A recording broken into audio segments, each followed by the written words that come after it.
Hidden tales from World War II. Imagine a world plunged into darkness, a time when brave people fought against a terrible evil. This was World War II, a war so big, so scary, that it touched almost every corner of the earth. But what if I told you that in the middle of all that chaos, among the thunder of bombs and the shouts of soldiers, there were secret stories, whispered tales that the history books forgot. Stories so amazing, so full of courage, that they waited hidden, like treasures buried deep underground. Our story begins in a quiet little village, tucked away in the green, rolling hills of France.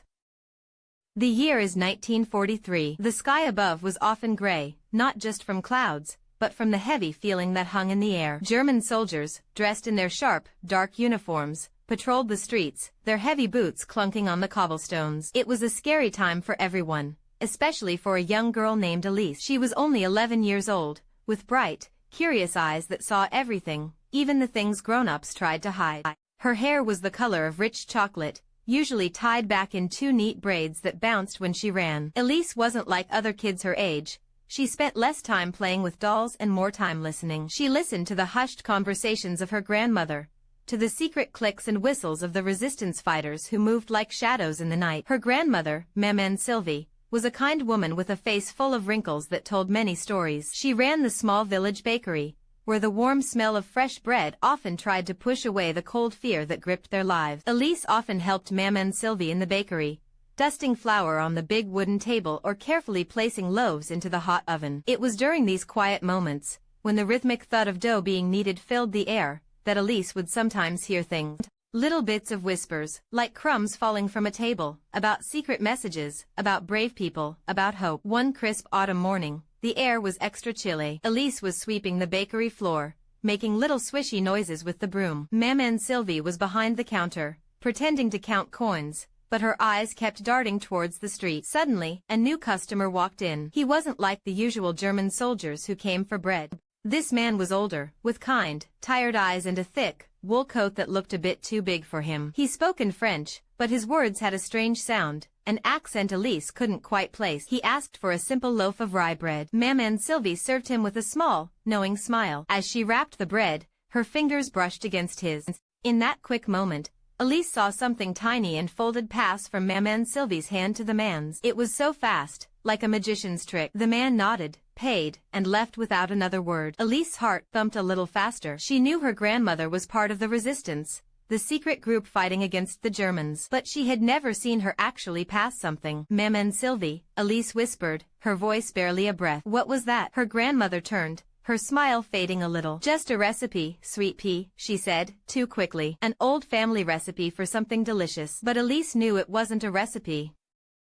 Her grandmother's eyes held a sparkle that wasn't about bread. It was about secrets. It was about danger. Days turned into weeks. The village felt heavier, the German patrols more frequent. One afternoon, a group of soldiers stormed into the bakery. They were loud and rough, knocking over flour sacks and throwing bread onto the floor. Where is he? One of them growled, his voice like thunder. Elise froze, clutching the broom handle tight. Maman Sylvie stood tall, her back straight, her hands clasped in front of her. Who are you looking for, Captain? She asked, her voice steady, even though Elise could see a tiny tremble in her hands. The captain sneered. The old man. The one who talks too much. The one who buys your special bread. He kicked at a fallen loaf. Elise's mind raced. The man with the strange accent. The recipe. Fear squeezed her chest. They knew, or they suspected. The soldiers searched every corner, pushing aside bags of flour and peeking into the oven, but they found nothing. Finally, with grunts of frustration, they left, leaving the bakery a mess. Maman Sylvie sank onto a stool, her face pale. Elise rushed to her side. Are you okay, Maman Sylvie? She asked, her voice small. Her grandmother nodded slowly. We must be more careful, little one, she whispered. Much, much more careful. That night, Elise couldn't sleep. The image of the captain's angry face, the overturned bread, it all replayed in her mind.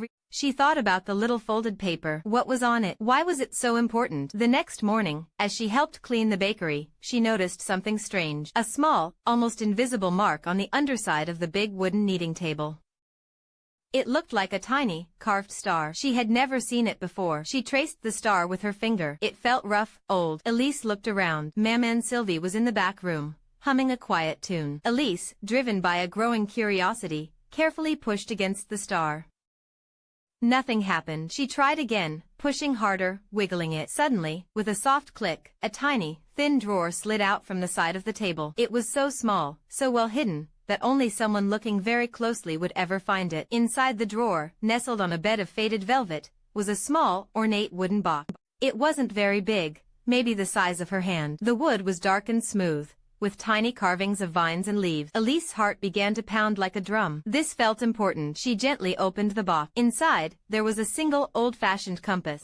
It was made of brass, and its needle trembled slightly, pointing north. But beside the compass, there was something else. A piece of very old, brittle parchment, rolled up and tied with a thin, faded red ribbon. With trembling fingers, Elise untied the ribbon and unrolled the parchment. The paper was yellowed with age, and the writing on it was in a strange, flowing script. It wasn't French. It wasn't German. It looked like a map, but not of any place she knew. There were strange symbols, little drawings of stars and moons, and lines that swirled like rivers. At the very top, written in a clear, bold hand, were two words: the Nightingale's Path. Elise knew this was no ordinary map. This was a secret, a very old, very important secret. She quickly put everything back, sliding the tiny drawer shut, her mind buzzing. She couldn't tell Maman Sylvie just yet. She needed to understand it first. Over the next few days, Elise looked at the map in secret, trying to make sense of it. She recognized a few of the drawings: a church spire, a winding river, a cluster of trees that looked like the Black Forest, far to the east. The compass seemed to be connected to the lines on the map. As she turned the map, the compass needle seemed to guide her eye to certain points. One night, after everyone in the house was asleep, Elise crept out of bed. She carefully pulled out the map and compass. The moonlight streamed through her window, casting long shadows. She held the compass, turning the map until the compass needle pointed exactly where a little arrow on the map indicated. As she did, a tiny, almost invisible symbol on the map, a small, faint bird, seemed to glow for a split second, like a tiny star winking at her. It was so faint, she wondered if she had imagined it. But her heart told her no. This was real. The next morning, the village was unusually quiet. Too quiet. Elise felt a shiver of dread. As she helped Maman Sylvie prepare bread, they heard it: the loud, roaring sound of German trucks driving into the village square. More soldiers. This time, they didn't come to the bakery. They went straight to the house of Monsieur Dubois, the kindly old tailor who lived 2 doors down. He was one of the secret resistance contacts, Elise knew. Shouts. The sound of breaking glass. Then, silence. A cold, heavy silence. Maman Sylvie grasped Elise's hand. Her face was grim. "They are taking him, Elise," she whispered. He knew too much. Elise's eyes widened. She suddenly understood the danger. The map, the compass, the Nightingale's Path, it was all part of something incredibly important. If the Germans caught Maman Sylvie, or anyone else involved, it would be terrible. Later that day, a young man, barely older than a boy, snuck into the bakery. His name was Henri, and he worked with Maman Sylvie in the resistance. He had a worried look on his face. "Maman Sylvie," he whispered, "they know about the route. Monsieur Dubois was captured. They tortured him. He might have told them everything." Henry's voice was tight with fear. "The message about the special package, the one for England, it might be compromised." Elise listened, her mind putting pieces together. Special package, route, England. Could it be related to the Nightingale's Path? She felt a sudden, brave spark ignite inside her. She had to help. That night, Elise couldn't just sit and wait. She knew she had to show the map to Maman Sylvie, but she was scared. What if it made things worse? What if it put her grandmother in more danger? As she lay in bed, staring at the ceiling, she heard a faint scratching sound from outside. It was a familiar sound, the secret signal of the resistance. 3 short scratches, then 2 long ones. Maman Sylvie was meeting someone. Elise crept to her window. Peeking through the curtain, she saw her grandmother slip out the back door and vanish into the shadows. Elise knew she shouldn't follow, but her heart urged her on. She grabbed the little wooden box and carefully crept out after Maman Sylvie. The night air was cold, biting her cheek. She moved like a mouse, staying in the deepest shadows, hiding behind bushes and walls. Maman Sylvie met with Henri and 2 other resistance fighters in a small, abandoned barn on the edge of the village. Elise hid behind a stack of old hay bales, listening. "The Germans are everywhere," Henri whispered, his voice shaky. "They're searching every farmhouse, every cart. They're looking for the scientist. He's carrying the plans for the new radio jammer. If those plans fall into German hands, it could turn the tide of the war. We must get him to the coast," Maman Sylvie said, her voice firm. "To the hidden boat. But the usual routes are watched. Every path is dangerous." "There's only one way," one of the other men said, a grizzled old farmer named Jean. "The old path. The Nightingale's Path." But no one has used that in decades. It's too risky, too forgotten. Elise's breath hit the Nightingale's path. Her map. She had to show them. But how? She couldn't just jump out. She waited, heart pounding. We have to try, Maman Sylvie said, her voice full of determination. We have no choice. As the resistance group split up, planning to meet again at dawn, Elise quietly slipped back into the house. She knew what she had to do. The next morning, before the sun had even fully risen, Elise found Maman Sylvie in the bakery, kneading dough. Her face looked tired, but her eyes were still strong. Maman Sylvie, Elise began, her voice a little shaky, I found something. She pulled out the little wooden box and opened it, showing her grandmother the compass and the rolled-up parchment. It's a map of the Nightingale's path.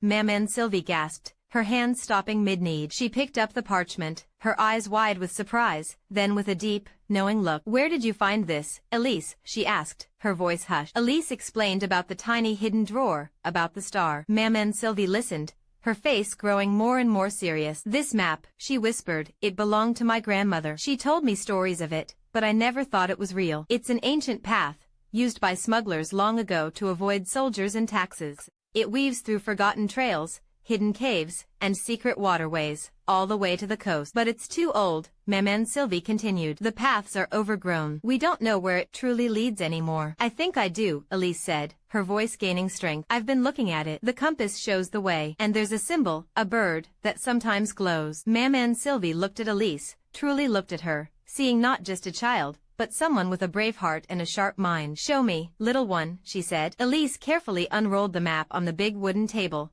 placing the compass next to it. She explained how the compass needle, when aligned with certain markings, seemed to make the faint bird symbol flash. Maman Sylvie watched, her eyes following Elise's every movement. A glimmer of hope, like a tiny candle flame, began to spark in her eyes. This could work, she breathed. This could be our chance. The decision was made. Elise would guide them. It was a crazy, dangerous plan, but with the Germans tightening their net, it was their only hope. That night, under the cover of darkness, Elise, Maman Sylvie, Henri, and Jean met at the edge of the village. With them was a frail-looking man with spectacles and a briefcase clutched tightly in his hand. This was Dr. Moreau, the scientist with the invaluable plans for the radio jammer. He looked terrified. Are you sure, Elise? Dr. Moreau whispered, his voice trembling. An old map? A child to guide us? Elise felt a knot of fear in her stomach, but she looked at the map, then at the trembling scientist. She straightened her shoulders. I will get us there, sir, she said, her voice clear. Their journey began. The first part of the path led them through a thick forest, where ancient trees loomed like silent giants. Elise held the map and compass, her small hand steady. She carefully followed the faded lines, using the compass to find the right direction. Every now and then, she would pause, tilting the map until the faint bird symbol shimmered, guiding her forward. It was like the map was alive, whispering its secrets only to her. The path was rough. They stumbled over roots, pushed through thorny bushes, and waded across cold, shallow streams. Dr. Moreau, unused to such hardship, struggled to keep up. Henri and Jean helped him, sometimes almost carrying him. Maman Sylvie stayed close to Elise, her presence a silent comfort. The darkness of the forest was broken only by the thin beam of Henry's flashlight, dancing on the trees, making shadows jump and twist. At one point, they heard the distant barking of dogs. German patrol dogs. Fear shot through the group. Hide, Jean whispered. They quickly dove into a thicket of bushes, holding their breath. Elise pressed herself against the cold earth, her heart hammering. She could hear the heavy boots of soldiers, the panting of the dogs, growing closer. They were just meters away. She closed her eyes, praying they wouldn't be found. The sounds faded, slowly, agonizingly, until only the rustling of leaves and the chirping of crickets remained. They had passed. They continued their journey, pushing onward through the night. As dawn approached, they reached a steep, rocky climb that looked impossible. Dr.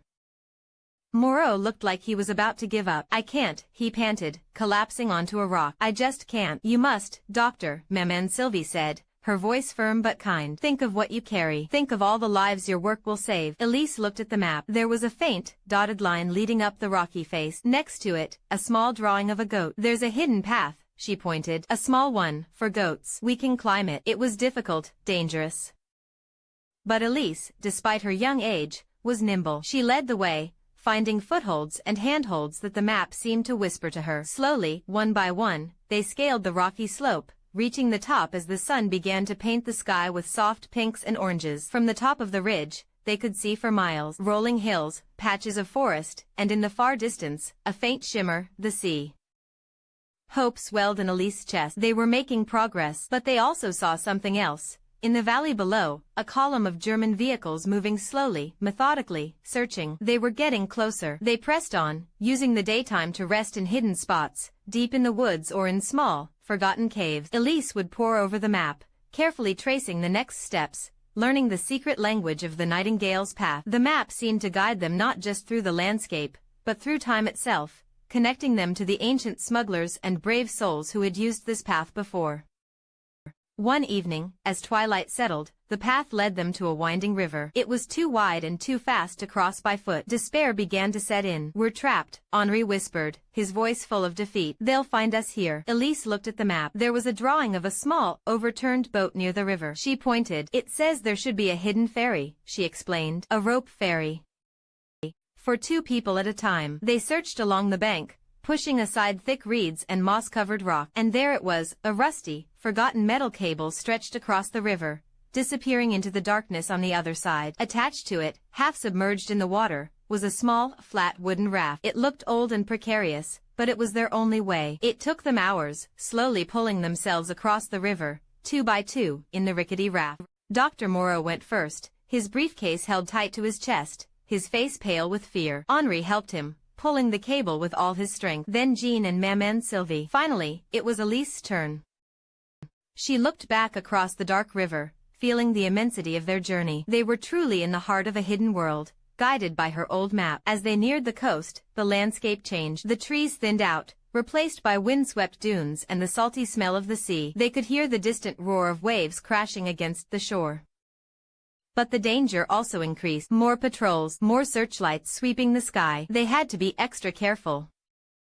The map led them to a deserted stretch of beach, nestled between 2 towering cliffs. Elise pointed to a small, almost invisible cave entrance, half hidden by overgrown bushes and seaweed-covered rock. "The map says the boat is here," she whispered. Maman Sylvie nodded, her eyes scanning the area. "This is it, the rendezvous point." They cautiously approached the cave. Inside, it was dark and damp, the air smelling of salt and old wood. And there, bobbing gently on the water inside the cave, was a small, sturdy fishing boat. It had a quiet engine, just waiting. Just as hope swelled in their hearts, they heard it, the crunch of boots on the sand outside. "Halt!" a voice boomed in German. A searchlight beam cut through the darkness, sweeping towards the cave entrance. They were found. Panic erupted. Dr. Moreau clutched